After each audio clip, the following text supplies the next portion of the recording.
Hey, how's it going? I have made so many videos about how I think video games are art and how, I don't think the modern state of gaming is all that bad, and I've gone on and on and on about so many things.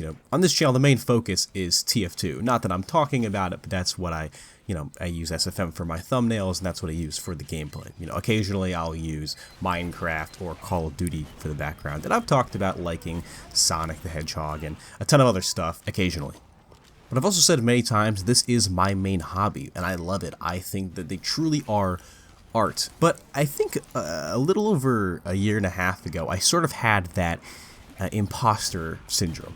I really started to realize how many blind spots I have with this medium, which I love. I didn't grow up with PlayStation. That's a big one. I have never played pretty much every PS4 exclusive. I'm only just now starting to play a bunch of PS2 games. And in 2023, around halfway through, I really started to go and dig into my backlog and try and beat a lot of the games that I loved maybe from the outside and really try and experience them. Usually on this channel, I talk about personal stuff, but I want to have this video just be about video games. And I want to talk about a bunch of the games that I've beat so far this year, and maybe some of the ones that I beat last year as well. I was going to make this video at the end of the year, but I just really haven't been feeling like talking about personal stuff lately, so this week I'm just going to be talking about this kind of stuff, and if you want to come back next week for the other stuff, that's all cool. But yeah, let's get into it. At the end of every video, I say, I got Twitter and stuff in the description, and on my Twitter, I have a thread where I started it beginning of the year, and every time I beat a game, I sort of give a mini review, just like a paragraph of my thoughts about it, and it's almost like a journal, like I'm logging it. And that has been a project that I've been working on this year, which I've mentioned before in my video about completing my backlog. So starting off this year, my friend was playing Half-Life 2 for the first time, and I've played Half-Life 2 a couple times. I beat it, I think, for the first time in 2019, which is still pretty late, but I'm pretty young, so give me a break. But I wanted to replay it again, because Half-Life 2 as not just a game, but as like a cultural phenomenon, whatever you want to call it, had such an impact on me. Gmod, SFM, the sound effects, just everything with the game has had such an impact on my life that, the game aside, I love it so much. And up until the beginning of this year, I had never played Half-Life 1. I tried to play Black Mesa in the past, and I have tried to start the original Half-Life 1 so many times, but I just really could never get myself to do it, get myself to sit down and deal with all the jankiness and stuff like that, because I didn't grow up with it, so I'm trying to play it through the lens of somebody who has never played it before. But I sat down and I played Black Mesa, which is a community or fan recreation with a bunch of changes and stuff like that. A lot of people love it. I think some people have some issues with it, but for the most part, people love Black Mesa. And I am someone who now loves Black Mesa. I played it at the beginning of this year, and it is truly an amazing game. Following that, I played Half-Life 2 and Half-Life 2 Episode 1 and 2.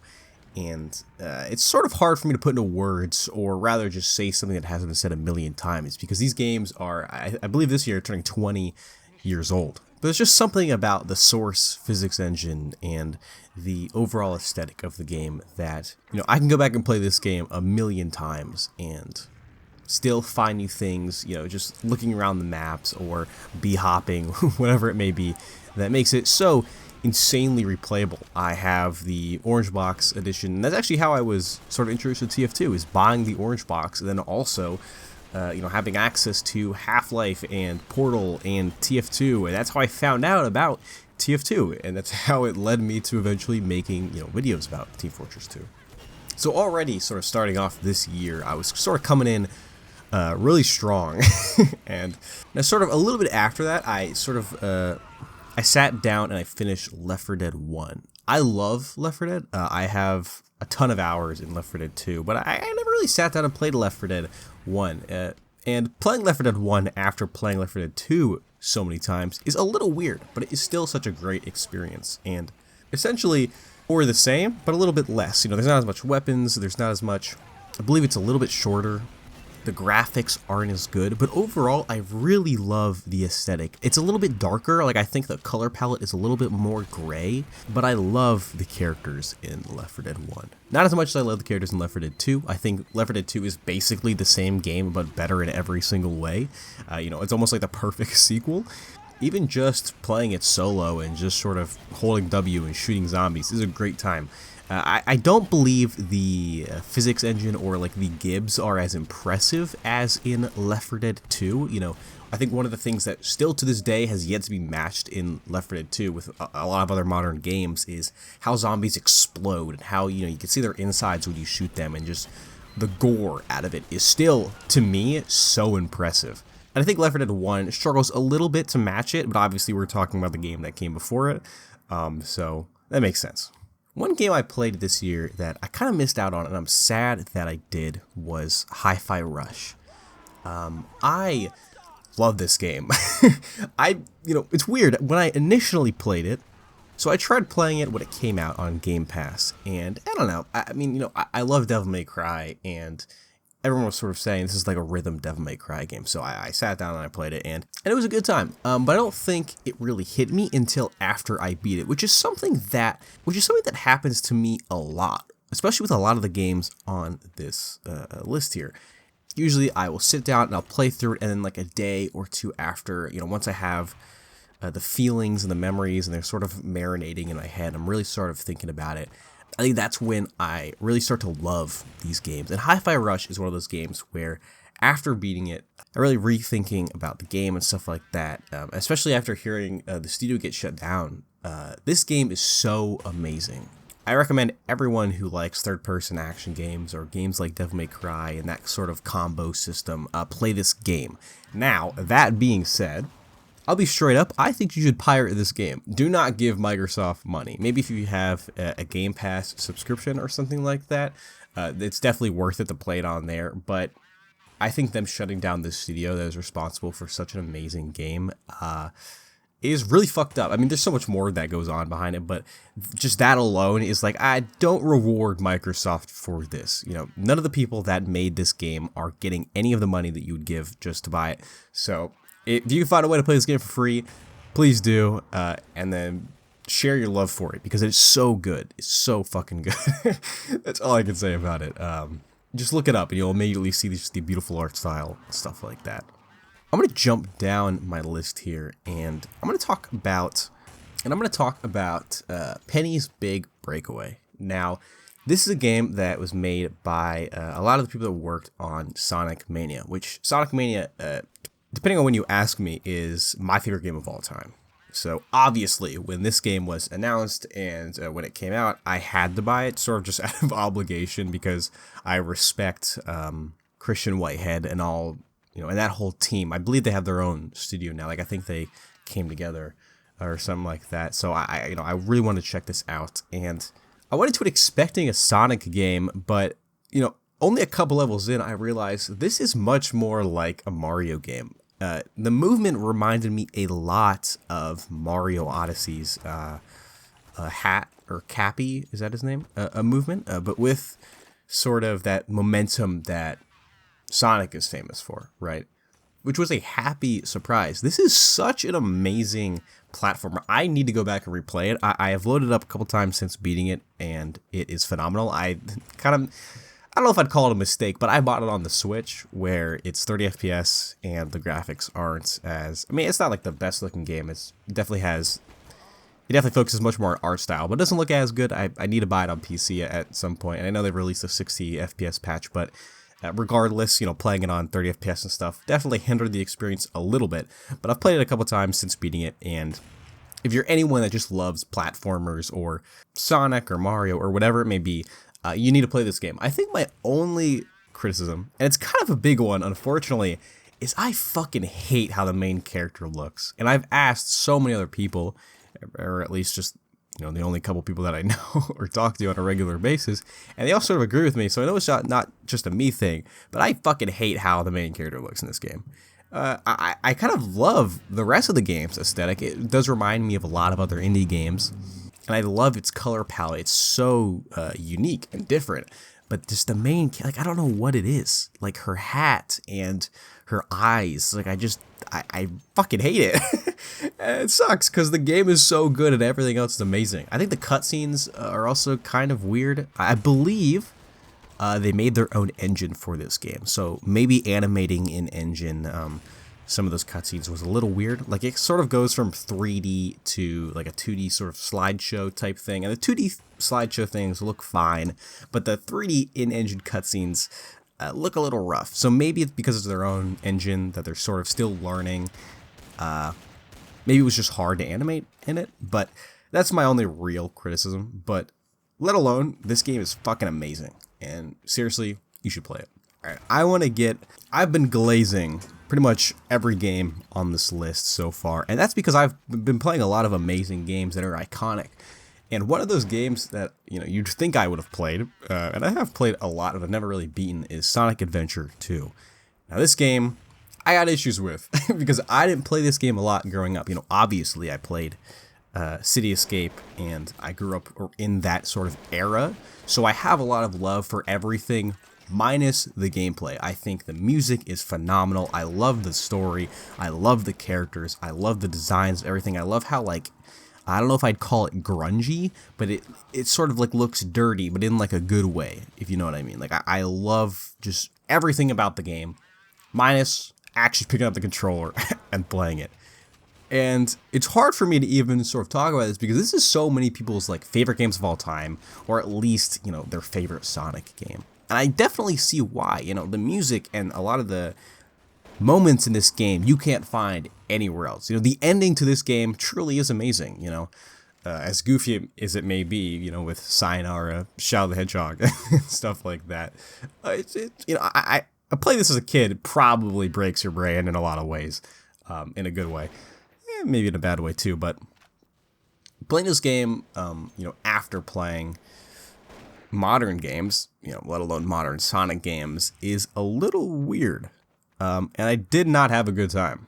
I played this game on original hardware on the GameCube, and like, dude, I fucking just don't like anything about this game.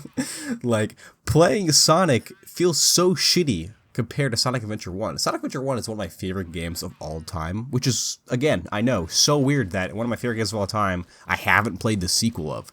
But it's just because Sonic feels shittier, Tails stages are annoying, Knuckles stages are objectively worse. Like, in Knuckles stages, you have to find them in a specific order, and they're different every single time, and the maps are like fucking mazes. Like, obviously the music, and I love Knuckles as a character is amazing. I think those stages are pretty, but compared to the first game where, you know, you could find them in whatever order you wanted, I think the stages weren't as, you know, corridory. Like, they were much more open. You could fly around and find them a lot quicker and much easier. I don't really remember Tails stages that much, but I do remember just not liking it in Sonic Adventure 2. I thought it kind of fucking sucked. I hated it. In Sonic Adventure 1, the rails just don't work. That final stage where it's like 90% bottomless pits and you have to land on rails constantly, it made me so angry. Like, I just could not do it. And I feel like an insane person, because this is so many people's favorite game of all time, and I'm sitting here like wanting to break my controller because I just don't understand it. But that's okay, you know, I think that's fine, because I can still respect it in so many other ways, you know, and a lot of the things that it did that, you know, later games sort of did better and took inspiration from. But yeah, this is one of the games that I played this year that I came out of it being like, I didn't like that very much. Now, I wanted to make a full video like this at the end of the year, which will probably be a lot longer, and I'll probably take a lot more time on. So I'm going to finish up here with, I think, a final game that I beat recently, which is Yakuza 0. I have wanted to play Yakuza for so long, you know, just the whole series in general, I think, since 0 came out in 2015, 2017, one of those years. It really gained a foothold in the West, and, you know, on YouTube and seeing clips of it. So I've wanted to play this series for such a long time, but I've always been super just I cannot play RPGs. You know, these long story-based games with a billion side quests. It's really hard for me. to sit down and focus. I just don't know what it is. I like linear games. I like games where it's go to A to B. There's a big reason for such a long time I had a hard time playing Breath of the Wild. You know, that's a very open-ended game, and for me, I just couldn't do it. It couldn't keep my attention until I really sat down and dedicated a lot of time to it. And Breath of the Wild became one of my favorite games of all time. Yakuza 0 very easily could also be considered one of my favorite games of all time. Now, I just beat it, so it's a little fresh. Really sitting down and taking time to beat this game. And I still kind of rushed through it. You know, I did mostly just main story stuff, and I messed around with side quests here and there. But really taking the time to beat this game was amazing, you know. Especially as somebody who is not familiar with RPGs, you know. There's so many things in this game which I'm sure a lot of people aren't experiencing for the first time, but I am. So it was definitely a very weird and unique experience. It's something that I had to adapt to. I don't want to spoil really anything about it because I want everyone to go and play this game. And I'm sure the majority of people that have played Yakuza 0 will tell you the same thing. I love Majima. I love Kiryu, obviously. And I think found myself attached to Majima, which I think a lot of people will also agree with that. I think he's a lot of people's favorite characters. It's interesting because the story really picks up about 2/3 of the way through, or maybe a little over halfway through. You know, I think the first hour isn't boring, but it's definitely a lot slower, and it just sort of picks up and picks up and picks up, and then about 20 hours in, the last 10 hours, because I think the main storyline is about 30 hours.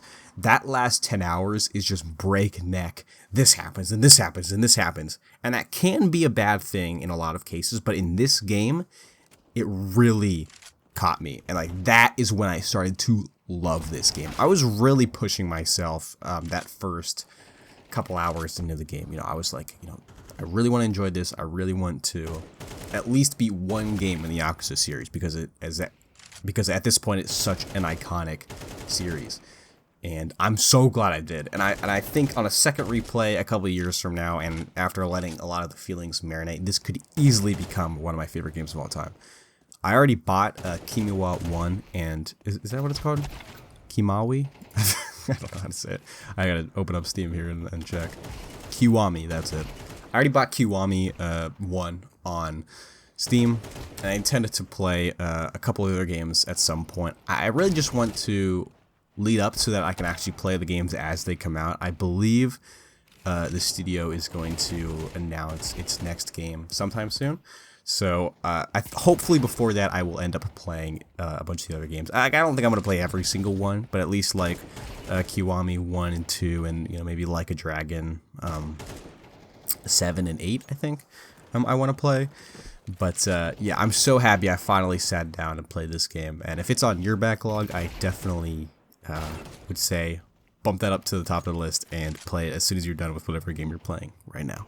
This video was a little weird. I'm sort of just talking about games that I've been playing instead of my usual stuff. I don't know. It felt weird having a lot of respect for a genre that I feel like I have so many blind spots in. It's kind of like music. I would never sit down and have a serious discussion about music for the most part because I know that I am very uneducated.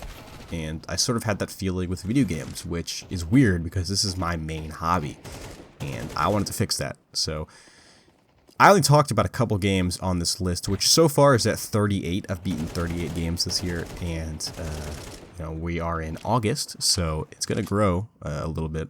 And at the end of the year, I want to really go down and not talk about every single game, but I want to talk about ones that I think really stuck out to me. And so far, these are the games that have really stuck out to me, minus a couple exceptions that I want to wait until that final video at the end of the year where I really go into it and talk about it. I got Twitter and stuff in the description where you can find a thread where I post whenever I beat a game and I sort of give a mini review about it.